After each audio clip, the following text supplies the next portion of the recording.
গোপন শত্রু চেনার 3টি উপায়। নাম্বার 1, তারা আপনার সাফল্যে খুশি না হয়ে তারা আপনার সঙ্গে প্রতিযোগিতা করবে।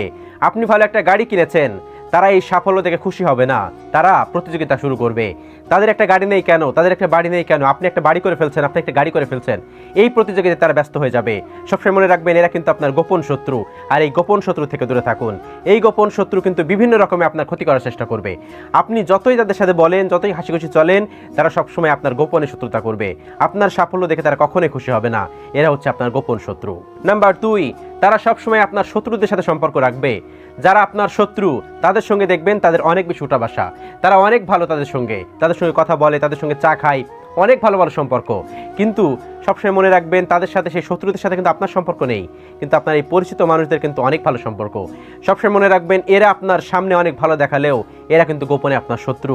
এদের থেকে দূরে থাকুন, বি কেয়ারফুল। নাম্বার 3, তারা আপনার সম্পর্কে বদনাম ছড়াবে। তারা সবসময় আপনার ব্যাপারে বদনাম রটিয়ে বেড়াবে। আপনি ভালো কিছু করলে সেটা রটাবে না, কিন্তু আপনার যদি সামান্য কোনো ভুল হয়ে থাকে, সেটা নিয়ে বিভিন্ন বদনাম, বিভিন্ন খারাপ কথা, বিভিন্ন রকম কথা মানুষের কাছে লটিয়ে বেড়াবে। এই 3 ধরনের মানুষ আপনার গোপনের শত্রু। এই 3 ধরনের মানুষ যদি আপনার আশেপাশে থাকে, একটু সাবধানে থাকবেন, সাবধানে চলাফেরা করবেন। সবসময় মনে রাখবেন, যে শত্রুটা আপনি চেনেন সে কিন্তু বড় রকমের শত্রু হয়ে থাকে, আর যে শত্রুটা আপনি চেনেন না, ভিতরে শত্রু, সেই শত্রুটা কিন্তু আপনার ক্ষতি করতে, আপনার ঘায়েল করতে দ্বিধাবোধ করবে না। এই গোপন শত্রু থেকে দূরে থাকবেন। গোপন শত্রু চিনে নিন এবং গোপন শত্রু থেকে দূরে থাকুন। আল্লাহ রাব্বুল আলামিন আমাদের সকলকে হেফাজত করুন। আমিন।